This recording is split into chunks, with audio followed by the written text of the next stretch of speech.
Hey, welcome everybody to our walk through the Psalms. My name is Joel Povey. Today we're in Psalm 120, which I'm going to read for us right now.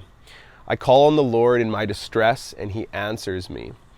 Save me, Lord, from lying lips and from deceitful tongues.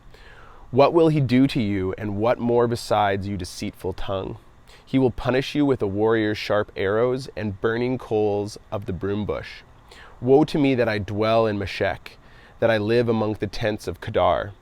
Too long have I lived among those who hate shalom, who hate peace.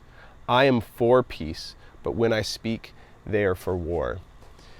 Well, this psalm is a psalm of ascent. It's the first of 15 psalms that were traditionally sung. They're thought to have been sung as the people of Israel traveled to Jerusalem for major festivals like Passover.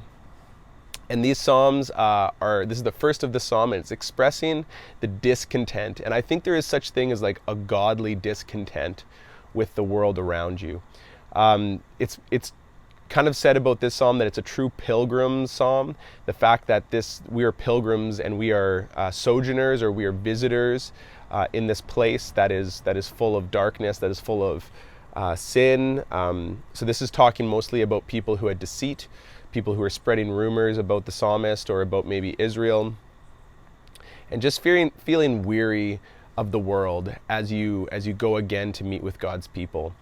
And I really related this psalm to my own experience of just feeling overwhelmed with when I look around society and when I look around even the hardships that I've faced through my life. I just feel like a weariness. And one of the most important verses for me has been, come to me, all you who are weary and heavy laden, and you will find rest for your souls, which is in Matthew 11:28.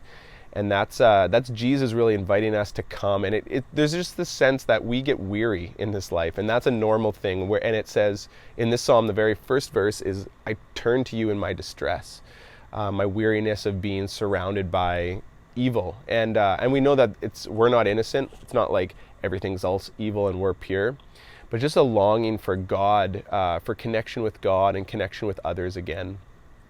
Knowing that our ultimate home and our ultimate resting place, our ultimate security is found in God and in real love relationships with the people of God. So I think that's something that we all need right now. We can pray this psalm like the psalmist as we're maybe feeling weary of COVID, or feeling weary of just what's happening around us in our society and culture, and how we're literally surrounded all the time by not knowing what's true and what's false and what's best, and just a lot of speculation and a lot of uncertainty.